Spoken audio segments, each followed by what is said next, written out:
হি আল্লাহ, যদি তুমি না থাকতে তাহলে আমি কার কাছে যেতাম? কার সামনে এই ভাঙ্গা, এই ক্ষতি বিক্ষস্ত হৃদয়ের গল্প বলতাম?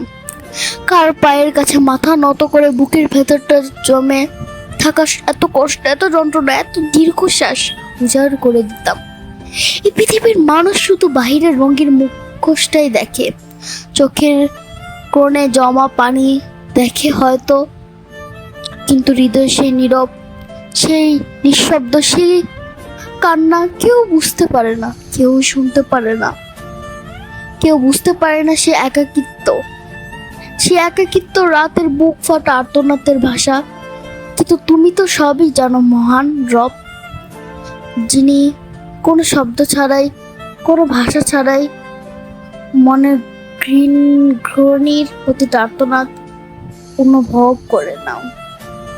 যখন চারপাশ অন্ধকার হয়ে যায়, যখন জীবনের প্রতিটা পথ বন্ধ মনে হয়, যখন প্রতিটা দরজা একে একে বন্ধ হয়ে যায়, যখন মনে হয় আর পারছি না, আর সইছে না, তখন শুধু তোমারই দরজার একটু শান্তি, একটু স্বস্তি খুঁজে পাই। সেজদার মাথা রাখলেই মনে হয় মুখের পাথরটা একটু সরে যায়। মনে হয় আমি একা নই, আমার একজন আল্লাহও আছেন, যিনি সবসময় আমার পাশে আছেন।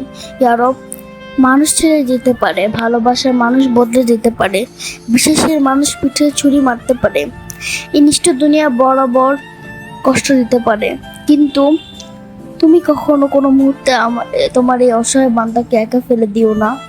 তুমি আমার শক্তি। আমি যখন ভেঙে চুরমার হয়ে যাই, তুমি আমাকে আবার উঠে দাঁড়াতে শিখিয়ে দাও। আমি যখন কান্নায় ডুবে হারিয়ে যাই, তুমি তোমার অসীম রহমত দিয়ে আমাকে বুকে জড়িয়ে নাও।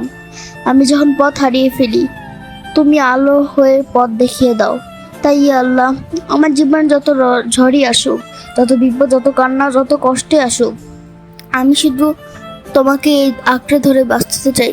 কারণ তুমি আছো বলে আমার প্রতিটা কান্না একটি নিরাপদ, একটি পবিত্র ঠিকানা আছে। হে হৃদয়, আল্লাহর উপর পূর্ণ ভরসা রাখো।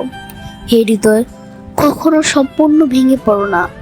হে হৃদয়, কারণ আল্লাহ নিজেই তার হৃদয়ের পাহারাদার।